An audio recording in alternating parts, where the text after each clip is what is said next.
Welcome to the Restaurant Review. I got some comedy from TikTok. This first one, bro had a girlfriend for like 10 seconds. I can't play the music, but you'll still see what's going on. Grabs her man's chicken wing. He's hella surprised. She's like, babe, come here. Oops, she was at the wrong table.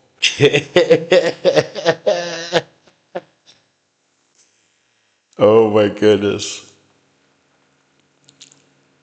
And now she looks all ashamed. She's like, oh no. The caption says, I'm trying not to laugh. Is he okay? Yeah,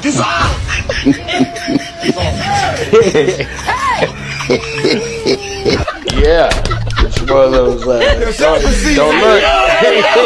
Don't look or you're in trouble, man. So I just found out my wife is cheating on me. Yeah, she screamed another man's name in bed.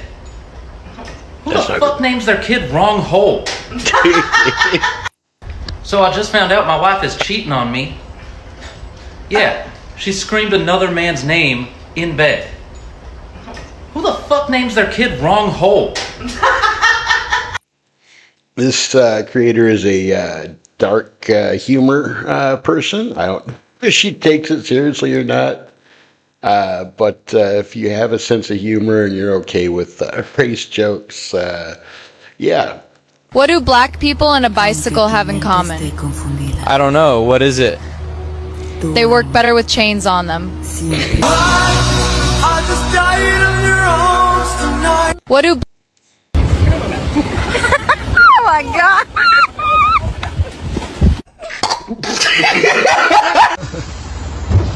Oh, my God.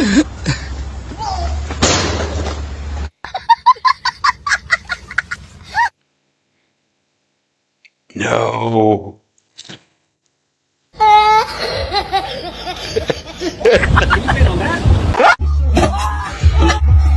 Ooh.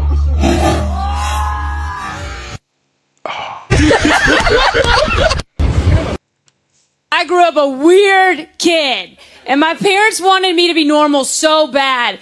So they made me pick a sport. So I picked cross country because it was the closest thing to being a horse. And then a mile into every race, I would remember, oh, I hate running. I'm more of a show pony, right? So I would fake pass out. I got really good at it. I would do a couple little lazy twirls. And then on the way down, I grab a girl's hair for witness. Remember me. And my mom got worried. She's like, Catherine, I might take you to see a cardiologist for your fainting because my mother believed in me too much. And I didn't tell her I was faking it. I let them run hours of tests on me. And then this sweet little heart doctor told my mother and I that I was his first patient that he ever diagnosed with a personality disorder.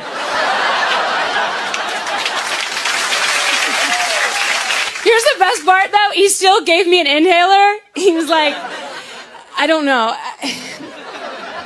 It could be allergies, but it's probably narcissism.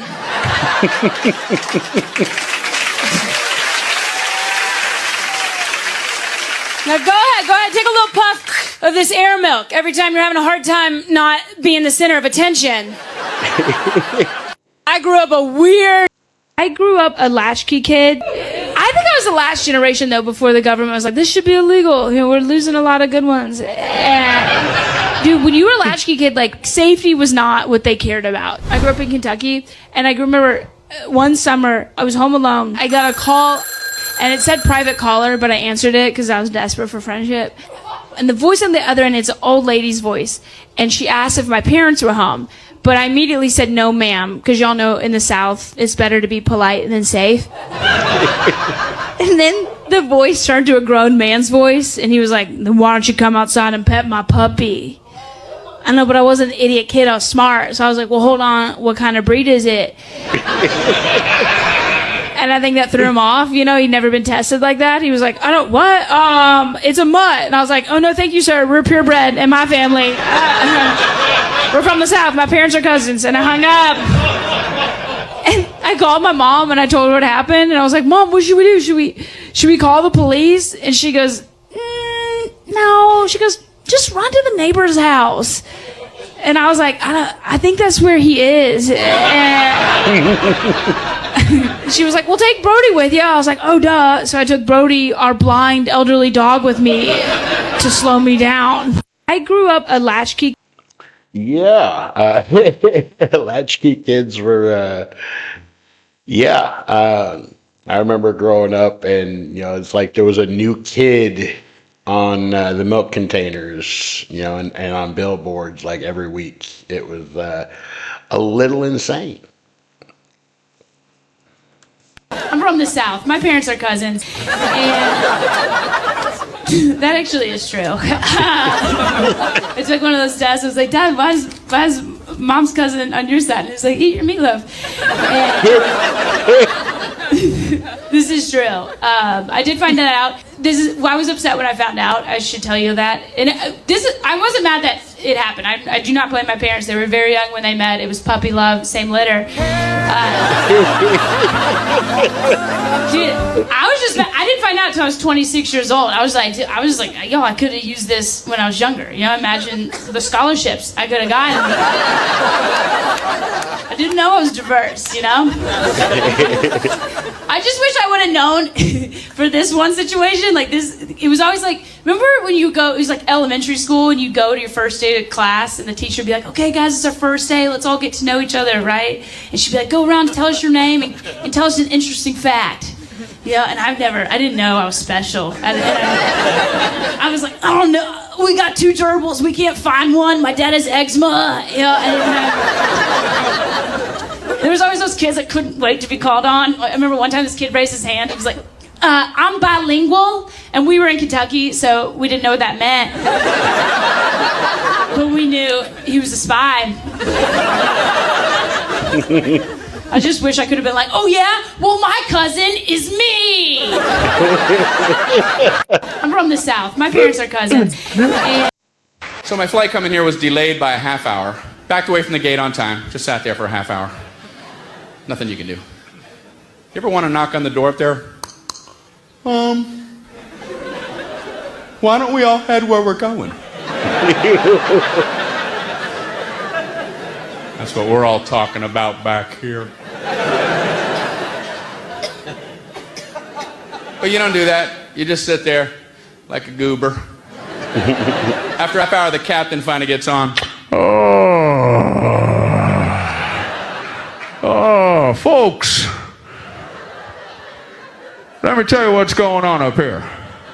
Oh, I hope it's good.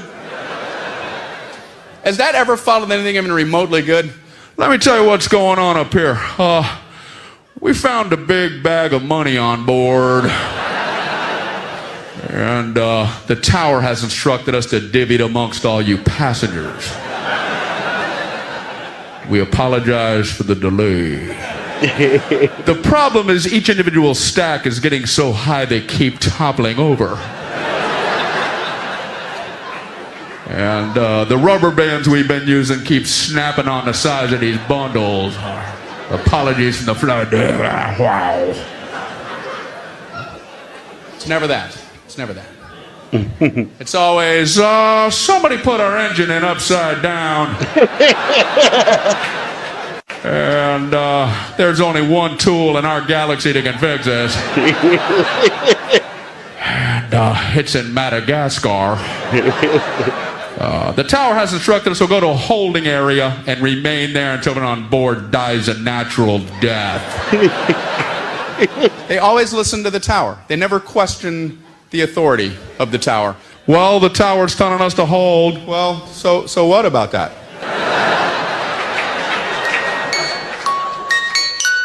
Just once, I want to hear, the tower's telling us to hold, but you might notice I'm rumbling along the grass. If you look out the right, you'll see all those aircraft lined up on the runway. The tower keeps telling us we're number 19 for takeoff. I say we're number 1.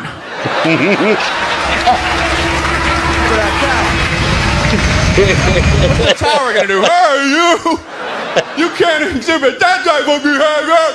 You're right, I shouldn't have done that. No, I should have listened better. If you need me, I'll be up in the clouds. So my... You know, for how much money airlines make and how precise they're all supposed to be and how well planned it's all supposed to be and all this money they put into infrastructure, you'd think that you wouldn't have so much trouble with people getting onto a plane, taking off in the plane, landing in the plane without 5 billion hours of, just waiting for everything. You see a new therapist, they ask you a lot of questions. They got a clipboard. Do you drink? Do you do drugs? Do you smoke? All these things. They got to the one section. They were like, "Are you attracted to men or women?" And I was like, "Women." And they were like, "So you're heterosexual?" I go, "Yes." And then she goes, "What percent?" And I go, "Phew."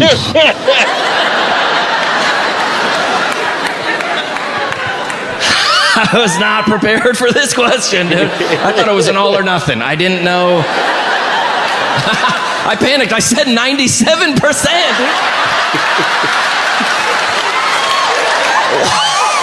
Why did I? She wrote it down in pen. She wrote it in pen. That's on my record for the rest of history. John Christ, 97%. What? I'm not saying 100. I was like, I follow Zac Efron on Instagram, dog. I'm not. I like his posts, dude. They come up first in my algorithm. You know what I'm saying? I can't say 100. I haven't thought about that question every day since. My barber's like, "You want the massage?" I go, "Not anymore, dude, I had a Banana Republic rewards card, cut that up immediately. My buddy's like, "Dude, you want to go to spin class?" I go, "I can't risk it anymore."